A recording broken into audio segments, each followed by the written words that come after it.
Assalaamu alaykum warahmatullahi wabarakaatu. Ashama harka fuuna hordoftoota fi kabajamtoota kiyya akkamiin nagaa jirtu jajjabaattuu isiniin jecha alhamdulillahi ani nagaa isinillee bakkuma jirtanitti nagaa fi rahmana rabbii isinirra haa jiraatu jecha samuuna kan isinirraa badeem dhiifama warri komentii jalatti gaafii na gaafattanis namoota hedduutu gaafii na gaafate jechuudha isiniin deebisne dhiifama isiniin jedha obboleeyyan kiyya isinii deebisa. Maas seetanii kaleessa viidiyoo jechuuf abdii qaba ture karoorsee ture jechuudha. Deengaddas waan hin hojjetiniif kaleessa isin hojjedhe karoorsee ture jechuudha. Gaafii tokko tokko isinii deebisa jedhee. Innaa waan rabbi jedhe malee wanni namni jedhe hin taatu.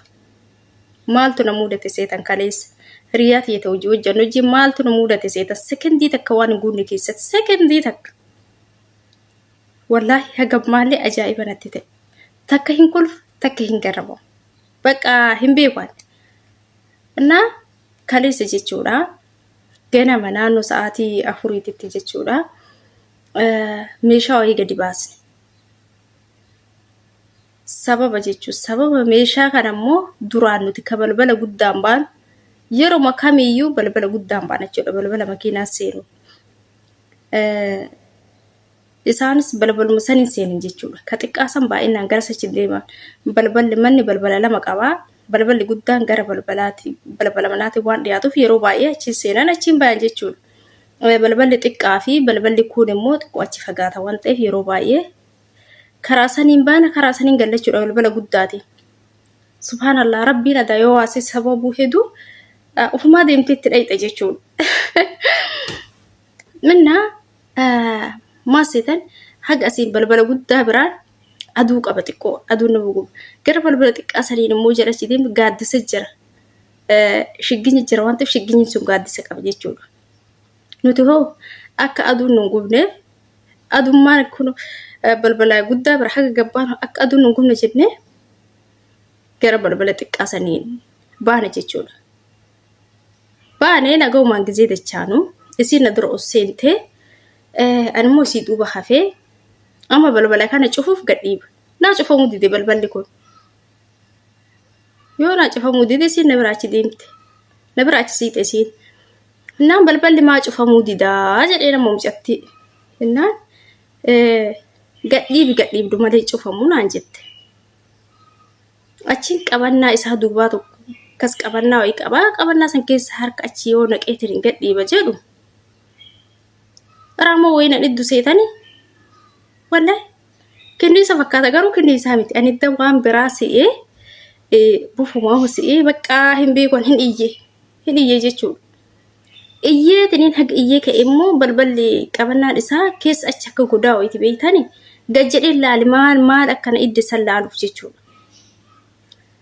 Tama inni na iddi akka waan marfee wayiitiin akkasitti na waraananii yooma san dhiigni keessaa faca'e jechuudha quba kiyya kan na dhiiga jechuudha. Akka namni marfee si waraane yookaan nama dingata marfee waraane akkam hin faca'e jechuudha dhiigni keessa. Jedhee yoo ani mucatti maal taatee hojjettu natti as fiide. Wayne minush jettee natti as fiide mucattiin. Yoo isin natti as fiide harka kiyya kana qabdee na laaltu isiillee fidee asirraan hodhu jedhee. Ana caalaa jechuudha isii ciniin isii amma harkisii ta'ee hagooyii kana gaa jechuudha kun amma socho'uuf harka kun hunda akkasitti ta'ee fiinyaa fakkaata jechuudha. Innaa ani yoo san bakka hin jiraan ho'ooyitu sammuu kanaan nabee wallahi ho'ooyitu sammuu kanaan nabee jechuudha. Hin iyyaachi mucattiin hin dhageettee mucattiin madaamii dhageettee maal taatan jettee nutti gadi fiide innaan akkana eessa sin ciniin kun akkana muciniin. Achi amma mucattiin faarmaasii bilbilteetiniin akkanatu ciniin akkam jennaan kireema akkana godhii fi yommuu ho'i nafasa qaama isaanii keessa ka deemu ta'e kiniiniiftu jira jedhan. Innaan achi mucattiin faarmaasii dhiyoodha yommuu san makiinaan deemtee dhayxee nuuf iddee dhuftee akkasitti kaa bakka ani garuu dheeyni waan ba'eef jechuudha waan na dhiigeef marziin keessaa ba'e natti fakkaate.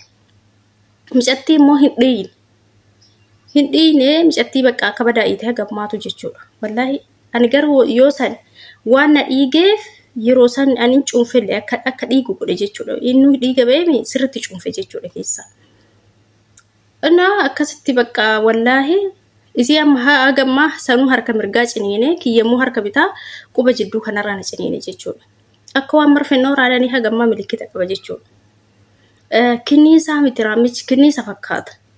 Malee kinniisaa dabbuuroo maal jedhaniin afaan Arabiffaatiin. Kinniisni immoo nakal jedhama mire afaan Arabaatiin. Nakal jedhama kinniisaa miti kinniisa duutee rakkoon qabu fuulaan nu ciniinaa oolaami.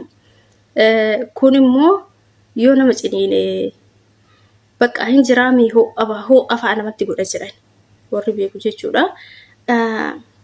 Akkasitti bakka akkasitti ciniinamne kaleessa jechuudha. Obboleeyyan kiyya osoo waan biraallee ta'e osoo waan kana oliillee ta'e wallaahi alhamdulillah jechuun wayyaa waanuma hunda ofii uftiisine osoo hin taane yeroo baay'ee waan ofii kenna of eeyyu nutti fakkaata jechuudha. Wallaahi rabbitu nu eegee nu deema sekondii takka keessatti rabbiin kenna jechuudha. Tika isaa nurraa fuulan deeffanne jechuudha. Sekondii waan sekondii takka yeroo baay'ee waan ofii of eeyyu seenaa hin jiraami osoo ka ofii of eeyyu ta'e jechuudha. Sila ofii kenna of eeyna jechuudha.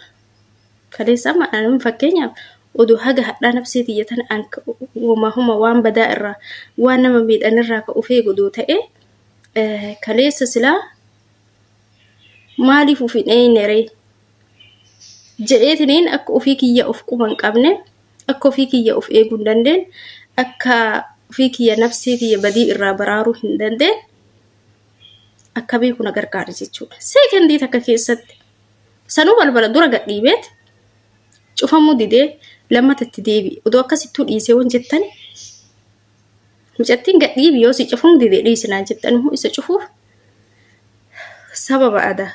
sababa ka deemne haga si'asuu takka hin kolfin yeroo san jechuudha. Yookaan hin kolfin yookaan immoo dhukkubbiin immoo imimmaan tunu qabachu wallaahi akka inni itti nama gubuudha. Nafa keessa isin guba jechuudha. Akka waan maabiraatii wayii isin qabee kana ciniine garuu quba kana garuu as keessa na fiigee hoo mataa kanatti natti dhagame jechuudha. Akkasii obboleeyyan kiyyaa kan dhukkubuuf harka qabannee akkanatti uujannee ofirra zoora.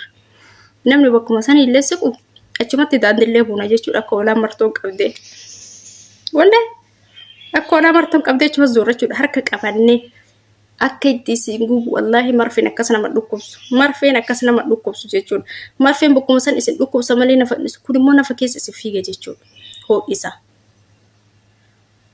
Ana nummoo achumatti daandillee buun odoo lammataan illee nutti deebise. Achiin bakka namitti maal jetti seetan odoo yookaan mormaa fi osoo mataa isin ciniine badaadha nu jette. Walla mormaa fi mataa odoo isin ciniine baay'ee cimaadha jette. Ana akkasii obboleeyyan kiyyaa wallaahi rabbiin nu haa eegu ofii kenna of eeynee hin dandeenyu. Ana kaleessa viidiyoo isin hojjechuuf akkasitti karoorsee na jalaa tabalaashee jechuudha. Akkasitti asumaan immoo isin himuu barbaaduu jiraate jechuudha. Warroonni gana biyyarraa dhufaa jirtan ijoolleen haaraa jechuudha. Dallaaltuun sisteema isaan haaraa amma fidan jechuudha. Wanni isin himu micattii wayiiti waliigalteen jara 60,000 40,000 kafalteet 20,000 qabu bakka wadhaqee hojjedhe sii kafala jetteen akkasii waliigalanii dhufan jechuudha. Micattiin namaan beeku natti himte gaafa isin dhuftee as geettee ji'a xumurteetiin jettu immoo maal jedhaa dallaaltichi kun jechuudha.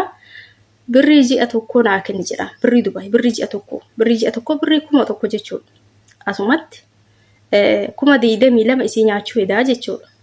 Tirfii isin galee achi mucattiin ani hin kennu maaliif hin kennaa ka waliigalleen 60,000 kanaafuu 20,000 bicha sii kenna maaliif birrii isii 1,000 sii kennaa jettee yeroo baay'ee jechuudha. Ijoollee akkas jedhaanii fidaa ji'a tokko jechiifatan jechuudha. Of eeggadhaa warri dallaala akkasii irraa dhufaa jirtan duruma achi waa hunda beekaatii koottaa akkasitti ciqii kirkirii isinitti hin kaafne jechuudha.